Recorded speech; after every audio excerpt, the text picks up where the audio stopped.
You may remember Chris Gardner from the movie The Pursuit of Happiness starring Will Smith. There were some major differences between reality and the film. Turns out that in real life, Chris Gardner was neither perfect nor Will Smith. Was the real story hidden from us? He was going to be playing you in a movie. When you were going through this horrible period of your life, did you go, this will make a good movie?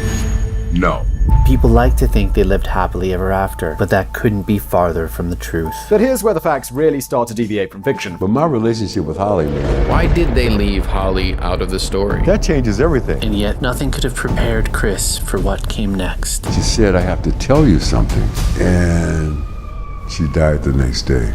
That's the biggest trigger that I have ever experienced. That's when my life changed, right there. That's the low of the low for Chris Gardner. I lost the love of my life. Is that Holly? Holly. This stuff is just too dark, even for Hollywood. And my first response was, wait a minute, why didn't you tell me? What did she tell you before she died? You can lose a house, get a new house. Lose a job, get a new job. But when you lose the person that you love more than life, that's irreplaceable. We met at the gym. I'm on this stationary bike, this elliptical. It's not going anywhere. And suddenly, the most incredibly beautiful woman I've ever seen in my life walked into the gym. I'm on this elliptical, but all of a sudden, I'm not going like this, I'm going like this. Oh. One of the attendants at the gym said to me, man, I thought you were going to take off on that bike. She's got no makeup. She's drenched in sweat from head to toe, right? It wasn't what she looked like, it was what I saw and felt. This soul. I had to know who this person is. She could have said no. She could have said, I'm in a relationship. She could have said, I'm not interested. I had to know.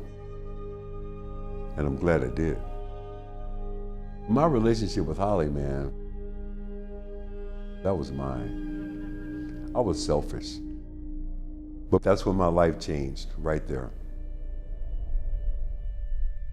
I will never forget waking up one morning and Holly would do this one thing. She would bring me a cup of coffee to bed. She said, I have to tell you something. She said, I'm losing my vision.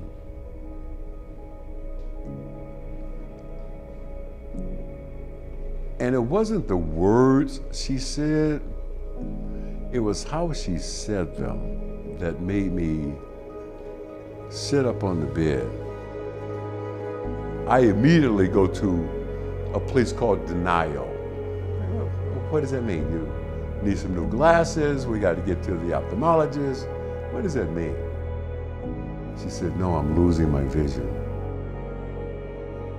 And we find out it's an inoperable brain tumor. We had some serious conversations. You got to tell me what you need. You got to tell me what to do. And what she said to me is, you're already doing it, baby. Just be here. She kept asking me the same question, which was, now that we can see how truly short life can be, what are you going to do with the rest of your life? The very day that we were supposed to go in for our first chemo treatment, Holly had a stroke. Holly had lapsed into a coma. She had not been able to consciously move or respond to any commands physically for months. Before I left the hospital room that night, I leaned down and I said to her, baby, if you want to let go, if you want to stop fighting, I'm okay. I'm gonna be okay. And out of nowhere, I'm standing at the side of the hospital bed. Her leg moves. And I'm standing there, and her foot caresses me. And she died the next day.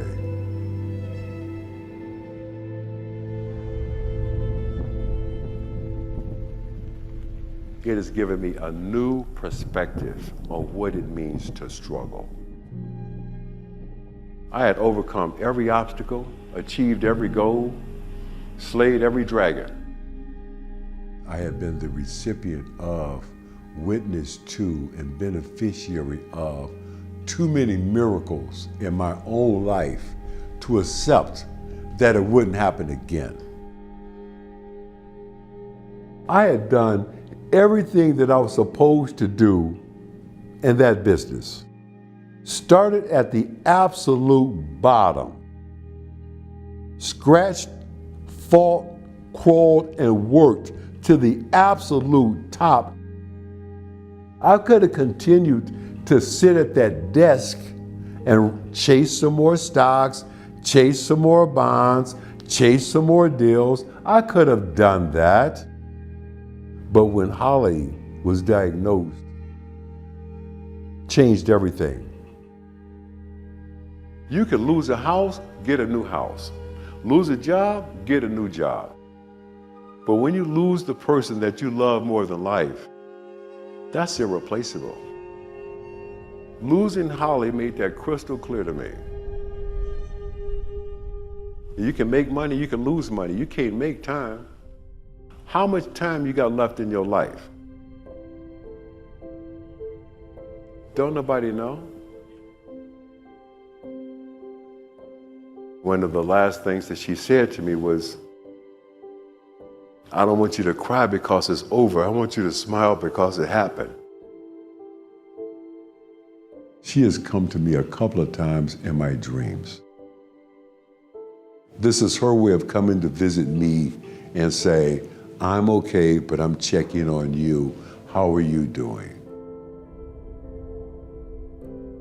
Now that we can see how truly short life can be, what are you going to do with the rest of your life?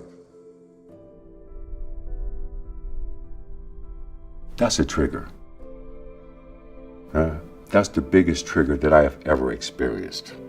What are you going to do the rest of your life? And what I had to do is I had to start taking some of my own advice. I have been telling people, I had written about it for a very long time, that if you're doing something that you're not totally committed to, if you're doing something that you're not totally passionate about, you're compromising yourself every day. If I could do anything in the world right now, I would give people, all of us, all around the world, permission to dream. These hard pivots, it could have been the loss of a job, a medical challenge, the loss of a loved one. We've all had to make these hard pivots before, but ultimately we began to go forward. So many people around the world are now having their own pursuit of happiness moments and experiences. So a part of my journey right now is to empower others as they begin and continue to take these baby steps on the journey to their dreams. There is no exit ramp for happiness. There's no exit ramp for peace, tranquility, beauty. All those things sometimes are on this road. Sometimes the beauty is the journey.